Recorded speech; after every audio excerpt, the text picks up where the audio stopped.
ಚಾಲಕನ ಸಮಯ ಪ್ರಜ್ಞೆಯಿಂದ ಭಾರೀ ಅನಾಹುತವೊಂದು ತಪ್ಪಿದ್ದು ತೀವ್ರ ಅಪಘಾತಕ್ಕೆ ಕಾರಣವಾಗಬೇಕಿದ್ದ ರಾಜ್ಯ ರಸ್ತೆ ಸಾರಿಗೆ ಸಂಸ್ಥೆಯ ಬಸ್ ನಿಯಂತ್ರಿಸುವಲ್ಲಿ ಬಸ್ ಚಾಲಕ ಸಮಯ ಪ್ರಜ್ಞೆ ಮೆರೆದು ತಪ್ಪಿಸುವಲ್ಲಿ ಯಶಸ್ವಿಯಾಗಿದ್ದು, ಚಾಲಕನ ಈ ಕಾರ್ಯಕ್ಕೆ ಸಾರ್ವಜನಿಕ ವಲಯದಲ್ಲಿ ಮೆಚ್ಚುಗೆ ವ್ಯಕ್ತವಾಗಿದೆ.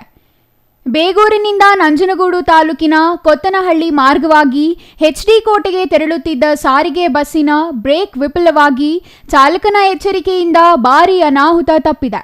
ನಂಜನಗೂಡಿನ ದೇವರಾಯ ಶೆಟ್ಟಿಪುರ ಬಳಿ ಘಟನೆ ನಡೆದಿದೆ. ಎಚ್ಡಿ ಕೋಟೆ ಘಟಕಕ್ಕೆ ಸೇರಿದ ಕೆಎಸ್ಆರ್ಟಿಸಿ ಬಸ್ ಚಲಿಸುತ್ತಿದ್ದ ವೇಳೆ ಬ್ರೇಕ್ ವಿಫಲವಾಗಿದ್ದು, ರಸ್ತೆ ಬಿಟ್ಟು ಪಕ್ಕದ ಜಮೀನಿಗೆ ನುಗ್ಗಿದ ಪರಿಣಾಮ ಬಸ್ಸಿನಲ್ಲಿದ್ದ ಸಾರ್ವಜನಿಕರು ಚೀರಾಟ ಮಾಡಿದ್ದಾರೆ.